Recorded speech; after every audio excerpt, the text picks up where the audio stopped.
अस्सलाम वालेकुम। उम्मीद करता हूँ आप सब खैरियत से होंगे। मैं मोहम्मद साजिद और आप देख रहे हैं यूट्यूब चैनल। गुज़िश्ता 3 से 4 रोज़ से हम देख रहे हैं कि वफाक का और इस वक्त जो निगरान हुकूमत है पंजाब की, उनका रवैया पाकिस्तान तहरीक इंसाफ के ख़िलाफ़ बड़ा सख्त नज़र आता है। क्या वजह है, इसके बारे में तो आगे जाके बात करेंगे, लेकिन सबसे पहले बात करेंगे कि जो पाकिस्तान तहरीक इंसाफ की जमात है, इसको हमेशा कहा जाता था कि ये जो बर्गर पार्टी है, ये मीडिया तक महदूद, सोशल मीडिया तक महदूद रहने वाली पार्टी है और ये इनसे ना तो कोई जलसे हो पाएंगे, ना इनसे कोई रैलियाँ निकल सकती हैं, ना ये कोई तारीख निकालने के काबिल हैं। तो अब इस वक्त जो इन्होंने 3 से 4 रोज़ से जो इनका टेस्ट किया ना, इसके बाद मेरा नहीं ख्याल जो जितनी भी ये जमातें थी, पीडीएम की जितनी भी जमातें हैं या जितने भी सहाफ़ी हैं, अक्सर कहा करते थे कि भाई ये तो बर्गर पार्टी है, इनसे तो कुछ नहीं हो पाएगा। ये ऐसी पार्टी नहीं है कि कोई तारीख चला सकें या कोई ऐसे इस तरह से इस पुलिस का सामना कर पाएँ। और अक्सर राना सनाउल्लाह साहब और जितने भी बड़े बड़े जो हमें लीडरान इनके नज़र आते हैं, वो अक्सर ये बात कहा करते थे कि ये बर्गर पार्टी है। तो भाई 3 दिन से जो आपने टेस्ट किया है, मेरे ख्याल है उसके बाद कोई जवाब नहीं बनता कि आप इनको बर्गर पार्टी कहें। तो इसके बारे में भी उन्होंने नया नाम दिया, वो भी मैं आगे जाके बताऊंगा। लेकिन ये बर्गर पार्टी ने आपका मुकाबला भी किया है बाकायदा तौर पर। जिस तरह से आपने इनके खिलाफ लाठीचार्ज, डंडा बरदार और वाटर फायर और सब चीज़ें इस्तेमाल की हैं, इसके बाद भी उन्होंने आपके खिलाफ जिस तरह से निकल के आवाम आई है ना, कि एक कोई बर्गर पार्टी नहीं निकल के आई। ये भाई बर्गर पार्टी तो बड़ी सेंसिटिव होती है। वो तो किसी ऐसी ना तो तारीख में निकलती है, ना कोई रैली में निकल पाती है, ना इस तरह के जलसों में, ना कोई ऐसे एहतजाज जिस तरह से उन्होंने बर्दाश्त किए हैं, इस तरह की सेलिंग वो इस तरह नहीं करती। तो ये बाकायदा बर्गर पार्टी नहीं है, ये एक जमात और एक पावरफुल जो इस वक्त तहरीक इंसाफ की, जो हम सब कहते भी हैं कि ये जितनी पॉपुलर है, इनके साथ जितने लोग खड़े हुए हैं, वो बाकायदा तौर पर अब कोई नया निज़ाम, नया सेटअप चाहते हैं। इसके बारे में भी आगे जाके बात करूँगा। लेकिन गुज़िश्ता रोज़ हमने देखा कि पाकिस्तान तहरीक इंसाफ के जो चेयरमैन इमरान खान साहब के को अरेस्ट करने के लिए जो डीजी इस्लामाबाद साहब आए हुए थे वहाँ पे, और उनके साथ नफरी भी थी इस्लामाबाद की, और जो सूबाई हुकूमत पंजाब की नफरी भी उनके साथ थी। और इन्होंने सब ने मिलकर जिस तरह से अवाम के ख़िलाफ़ ऑपरेशन किया, उस वक्त लाठी चार्ज किया, डंडा बरदार लोग जो है वो उन पर नाफज किए गए, और बाकी चीज़ों से, वाटर फायर से जिस तरह से उन पर हमले किए गए, दीगर चीज़ों से उन पर तशद्दुद किया गया। हमने देखा कि बाकायदा तौर पर 2 दिन तक ये ऑपरेशन चलता रहा। उसके बाद जो डीजी इस्लामाबाद है, उन्होंने भी, उनकी भी एक वीडियो वायरल हुई कि जिसमें वो कह रहे थे कि इमरान खान साहब को मैं किसी सूरत भी जो गिरफ़्तार करके अदालत में पेश करेंगे।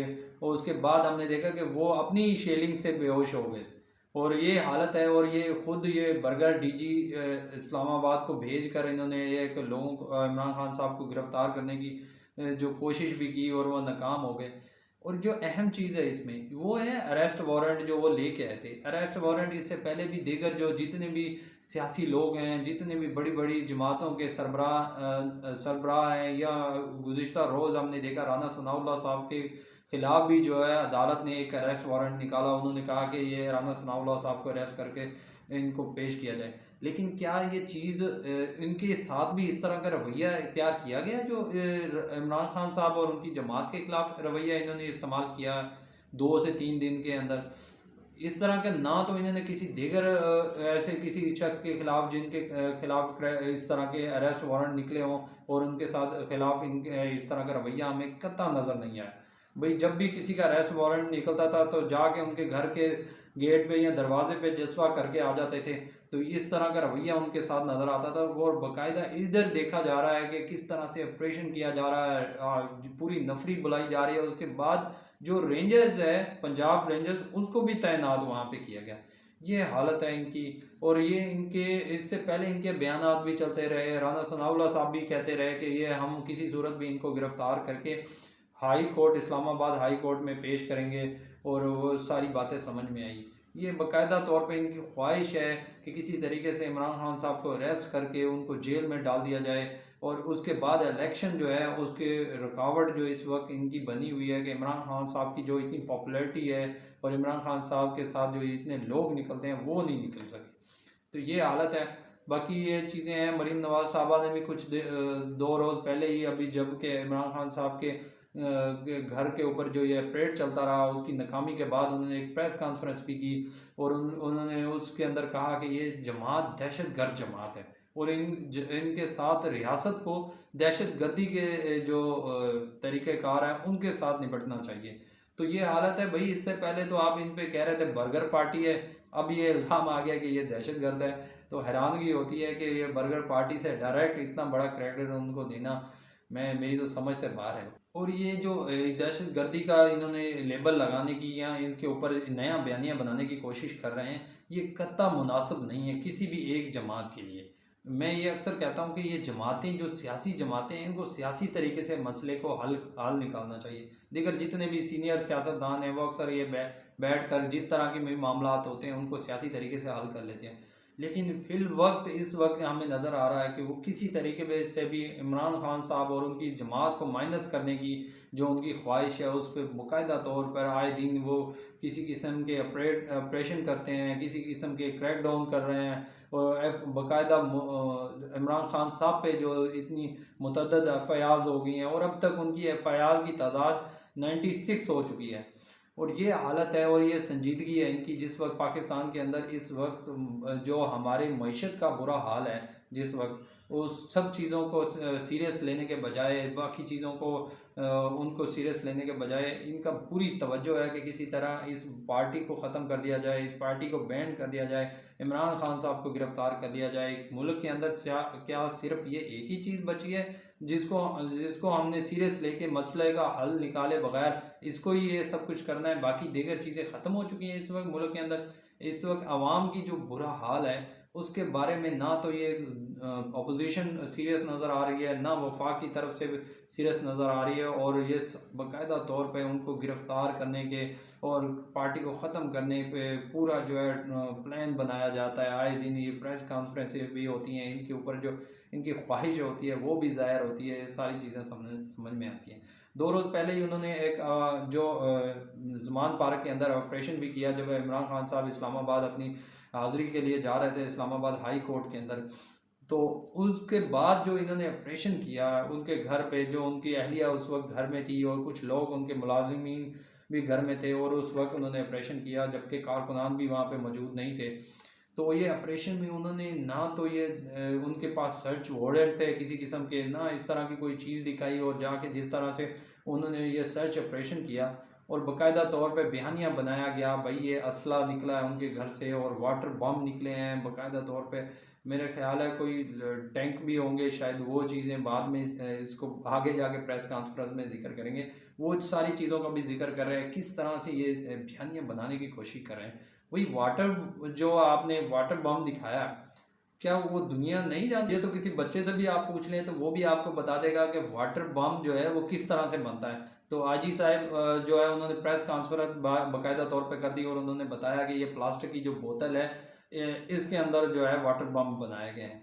तो ये हालत है। कभी वो मरियम औरंगज़ेब साहबा प्रेस कॉन्फ्रेंस कर देती हैं, वो कहती हैं कि ये वाटर बम है, ये शराब है। जिसका जिस दिमाग जिस बात को सोच सकता है वो उस तरह की प्रेस कॉन्फ्रेंस आके कर रहा है। तो ये हालत है, ये इनकी संजीदगी है। ये जो पाकिस्तान की इस वक्त हालत जो है वो इस वक्त ये हो चुकी है कि हमारा डॉलर्स जो है उसको हम मेंटेन नहीं कर पा रहे हैं, हम दीगर चीज़ों को हम बेहतर नहीं कर पा रहे, मईशत के बारे में हमारी कोई प्रेस कॉन्फ्रेंस नहीं नज़र आती, दीगर मसाइल हैं उनकी तरफ से सारी तवज्जो हटा के इस वक्त सिर्फ इमरान खान और इमरान खान, बाकी दीगर कोई और चीज़ नहीं बची। भाई आप इस तरह के मज़ीक़ा तरीके से बयानात और इस तरह की मज़ीक़ा तरीके की प्रेस कॉन्फ्रेंस और जो ये भोंडे तरीके से आपने एफआईआर्स काटी हैं, ये किसी बेवकूफ़ को भी जाके दिखाएंगे, मेरा ख्याल है वो भी आपको बता देगा भाई ये तो आप बिल्कुल ही जो है फारिग तरीके से ये काम कर रहे हैं, इस तरह से नहीं। और जो ये लॉन्च किया गया ये सिस्टम हो उस दिन जो उनके घर पे इमरान खान साहब के घर पे ज़मान पार्क के अंदर गेट तोड़ के बाकायदा तौर पर, यह क्या ये इंसानी हकूक़ की खिलाफ वर्जी नहीं है कि एक औरत और उनके चंद मुलाजमीन उनके घर में है और आपने जाके उनके घर में क्रैकडाउन करना शुरू कर दिया है और बाकायदा तौर पे ना उसके दरवाजे को नॉक किया है, ना उनके किसी मुलाजिम से ये पूछा गया है, ना कोई बात की गई है। बाकायदा तौर पे क्रेन ले जाकर जिस तरह से दरख्त उड़ा दिए गए और जिस तरह से उनके दरवाजे उड़ा दिए गए, सारी चीज़ें उन्होंने वहाँ से धर्म भरम कर दी, और ये जो शराब की बोतलें, दम बम और ये सारी चीज़ें आपने प्रेस कॉन्फ्रेंस की और पूरी कौम ने देखा, ये पूरी कौम ने देखा जो आपने ये उनको मेरे ख्याल है ये स्टेज ड्रामे से कम नहीं लगा होगा जितनी भी आपने प्रेस कॉन्फ्रेंस की है। लोग मज़ाहिया तरीके से जो आप प्रेस कॉन्फ्रेंस कर रहे हैं, लोग ही हंस रहे होंगे।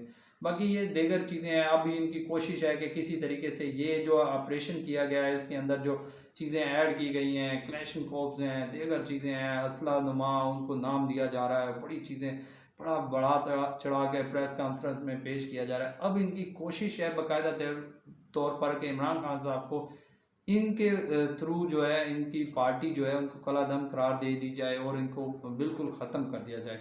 तो ये हालत है इस वक्त। क्या सियासी जमातें इस तरह का रवैया इख्तियार करती हैं जो इस वक्त ये कर रही हैं, और आगे जो हालात हैं वो और कशीदा होते जा रहे हैं बजाय ये बेहतर होने की तरफ। देकर जो इमरान खान साहब उस वक्त जो इस्लामाबाद जा रहे थे तो उनके ऊपर भी जिस तरह से उन्होंने बाकायदा दफ़ा 144 लगा ली। अब इमरान खान साहब जब भी किसी खान साहब किधर भी जाते हैं वहाँ दफ़ा 144 लग जाती है।